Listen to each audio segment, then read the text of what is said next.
I never thought I'd become that man from mother-in-law jokes. You know, the ones where the mother-in-law isn't an evil monster, but the object of her son-in-law's secret desires. But for 3 years now, I've been living a double life, and every time my wife Katherine goes on a business trip, I find myself in her mother Grace's embrace. It all started at a family barbecue 3 years ago. Katherine was absorbed in her career at a pharmaceutical company then, often staying late and going on business trips, and I felt lonely and unwanted. "Henry, you've gotten so thin," Grace said then, putting an extra portion of salad on my plate. "Katherine isn't taking care of you at all." Her fingers accidentally touched my hand, and I felt something I shouldn't have felt for my wife's mother. Grace was only 15 years older than me. She had Katherine when she was very young. That evening, when everyone had left, she helped me clean up the dishes. Katherine had already left, an urgent call from work. We were alone in the kitchen, and the air suddenly became thick and heavy with unspoken desire. "You deserve more attention, Henry," Grace whispered, and the next thing I remember was our lips meeting in a hungry kiss. What happened next changed our lives forever. We crossed a line from which there was no return. The living room couch became witness to our fall from grace. Touches, whispers, passion, everything merged into one mad moment. Since then, every time Katherine left became an opportunity for a new meeting. Grace knew how to make me happy. She was experienced, passionate, and unlike her eternally busy daughter, always found time for me. But today, sitting in my office and looking at the smiling photograph of Katherine on my desk, I feel the weight of guilt becoming heavier. My phone vibrates. A message from Grace. "Waiting for you tonight. Katherine's in Boston until Friday." I look at the message and feel familiar excitement mixed with self-disgust. What kind of person am I? How could I do this to the woman I swore fidelity to? A call from Katherine interrupts my thoughts. "Honey, I made a doctor's appointment for next week. I've been feeling strange lately." "Is it something serious?" I ask, and suddenly my heart tightens with inexplicable fear. "I don't know, probably just exhaustion. Don't worry." But I'm already worried. And this worry is the first sign that my carefully constructed double life will soon collapse like a house of cards. Katherine had become paler than usual. I noticed it one morning as she was getting ready for work. Shadows lay under her eyes, and her hands trembled slightly as she buttoned her blouse. "Maybe take a day off," I suggested, feeling unusual concern.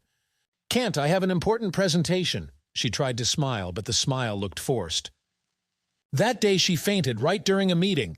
Her secretary called me, "Mr. Wilson, your wife has been taken to Mercy Hospital." I rushed to the hospital, forgetting to cancel my meeting with Grace. In the emergency room, I was met by a pale Katherine, already conscious. "The doctor insists on a full examination," she said apologetically.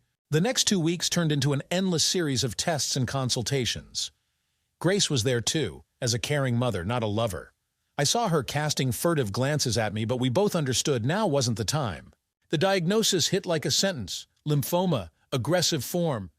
I sat in the oncologist's office, holding Katherine's hand, feeling the ground disappearing from under my feet. "We have good chances," Dr. Stein was saying, "but it will require long-term treatment, chemotherapy, possibly radiation therapy." Katherine squeezed my hand tighter. "We'll manage," she whispered. That evening I received a message from Grace. "We need to talk." We met at a cafe near the hospital. Grace looked 10 years older. "I can't do this anymore," I said, staring into my cold coffee. "This has to end." "I know," she replied quietly, "but you understand that I can't just—" "Grace," I looked her directly in the eyes for the first time in a long while, "your daughter is sick. She needs both of us, but not like before."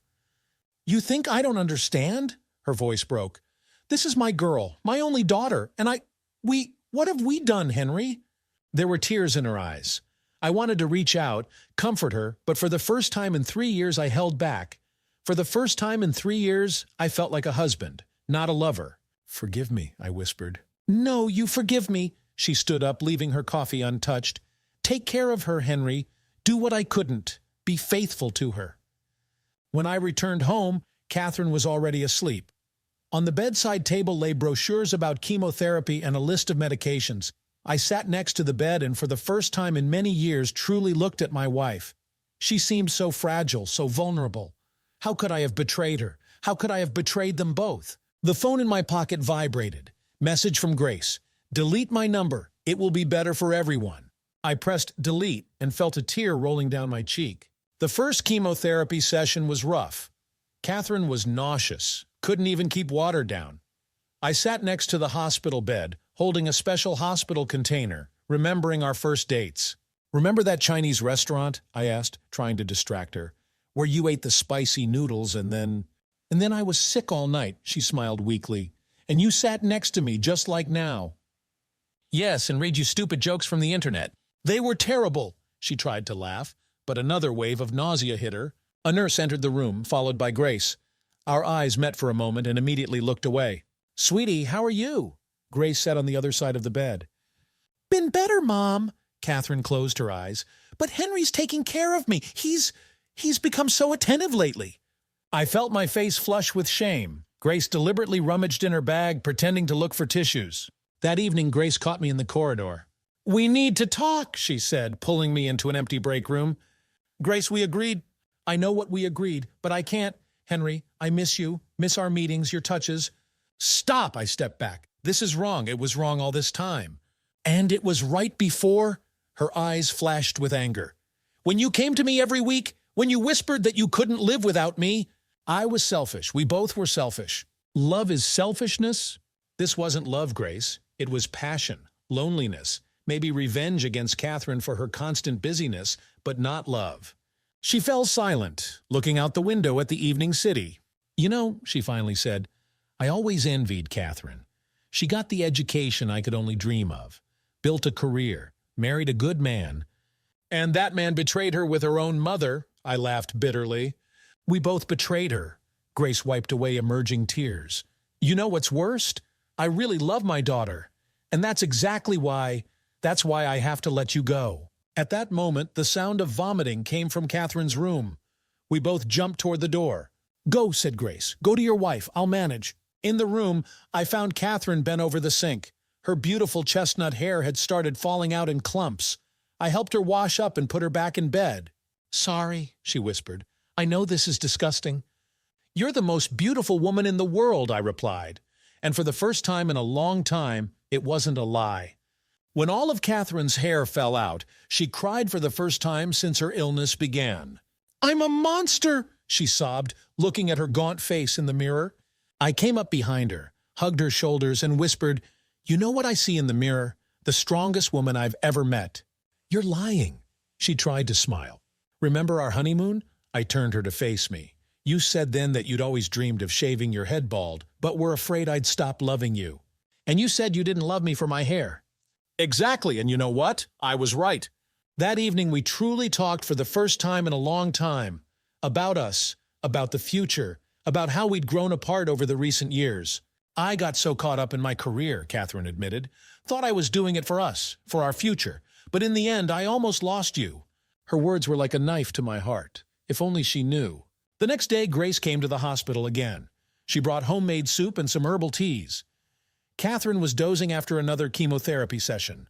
"Shall we step out?" Grace nodded toward the door. We went down to the hospital garden. The autumn wind chased fallen leaves along the paths. "I filed for divorce," she suddenly said. "What? But why?" "Because I can't live with the lies anymore. John has suspected about us for a long time. He deserves better." I remained silent, not knowing what to say. "And also," she took a deep breath, "I'm moving to Florida. My sister has been inviting me for a while." "What about Katherine?" "I'll call every day, visit when I can, but staying. Henry, I can't see you every day and pretend there was nothing between us." "Grace, no! Let me finish. I love you. Maybe I always will, but I love my daughter even more. And seeing you return to her, falling in love with her again, it's right, but it's killing me." At that moment, an envelope fell from her purse. I bent to pick it up and recognized Katherine's handwriting. "What's this?" Grace went pale. "Don't—" But I had already opened the letter. "Dear Mom," I read with trembling voice, "I know about you and Henry, have known for a long time. At first I wanted to die from pain and humiliation. Then I wanted to kill you both. And now I just want to live and forgive. Because life is too short for hatred." I looked at Grace. She was crying. "When did she write this?" "A month ago. Left it in her desk. I found it when I was collecting her things from the office." She knew, all this time she knew. and still allowed you to return to her, allowed you to love her again. That's why I have to leave, Henry. My daughter is 1,000 times stronger and wiser than I am. After that conversation in the garden, I didn't sleep for several nights. Catherine's letter wouldn't leave my mind. How could she live with this knowledge? How did she find the strength to smile at both of us? The next time I brought her for chemotherapy, she was unusually thoughtful. "Mom said she's leaving," she finally said while the nurse was setting up the IV. "Yes, she mentioned." "You know, I'm glad." Katherine turned to me. "She needs to start a new life. And so do we." I felt a lump forming in my throat. "Katherine, I need to say—" "Don't," she took my hand. "I know everything you want to say, have known for a long time. Why didn't you say anything?" What would it have changed? I was so busy with work, career. Maybe somewhere deep down I even felt relieved. After all, Mom was taking care of you while I was building my empire. God, Kat. Wait, let me finish. She squeezed my hand tighter. When I was diagnosed, I thought it was the end. Not because of the illness, because of us. Thought you'd stay with me out of pity. But you truly came back. I see it in your eyes. Tears were running down my cheeks, and I didn't even try to wipe them away. "I don't deserve you," I whispered. "Maybe," she smiled weakly, "but you're mine, and I won't give you to anyone else, not even my own mother." That day the test showed the first signs of improvement. Dr. Stein was cautiously optimistic. "The tumor is shrinking," he said, showing the scans. "Let's keep going like this." In the evening, I found an envelope from Grace in the mailbox. Inside was a note. "I'm flying out tomorrow. Take care of her, and forgive me for everything." Attached was an old photograph. Katherine in her wedding dress, happy and radiant. On the back, in Grace's handwriting, was written, "Give her back this smile." I tore up the note, but kept the photograph. "What's that?" Katherine asked when I returned to the house. "A reminder," I replied, showing her the picture, "of how much I love you." A year passed. Katherine sat in front of the mirror, running her hand through her short but regrown hair. It had become darker and a bit curlier than before. "You know," she said, turning to me, "I think I'll keep it like this. What do you think?" "I think you're beautiful with any hairstyle." The last scan showed complete remission. We celebrated with a quiet dinner at home, just the two of us. Katherine still tired easily, but her eyes had regained that special sparkle that had made me fall in love with her in the first place. "Mom called today," she said casually, stirring her tea. I froze. She met someone in Florida." "Really? That's good." "Yes, it is." Katherine looked at me intently. "You know, I want to visit her. Go to Florida for a couple of days." "Are you sure you're ready?" "More than ready. We need this, Henry, all three of us." I understood she was right. Some wounds won't heal until they're cleaned.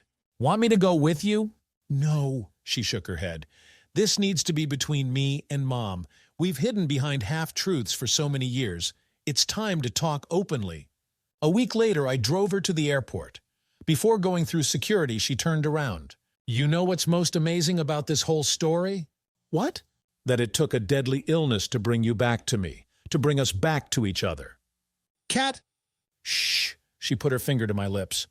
"I'm not finished. You know what's even more amazing? That I'm grateful. Grateful for this illness. Grateful to Mom. Grateful even for your affair. Because without all of this, I would never have known how deeply you can love. Truly love." She kissed me and left without looking back. And I stood watching her go, understanding that she was right. Sometimes you need to lose everything to understand what you're losing. Sometimes you need to betray love to understand what real love is. That evening I received a message from Katherine. "Landed. Mom met me at the airport. We both cried.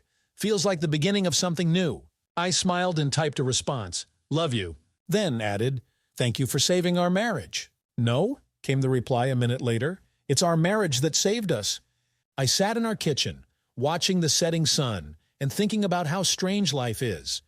Sometimes we look for love where it isn't, run from real feelings into an illusion of passion. And sometimes it takes a real tragedy to understand. Everything you need, everything you dreamed of, was right there all along. You just needed to open your eyes. Did you like the story? Let us know in the comments what you liked. Subscribe to our storytelling podcast. Also, don't forget to like and ring the bell so you don't miss more interesting stories. See you soon.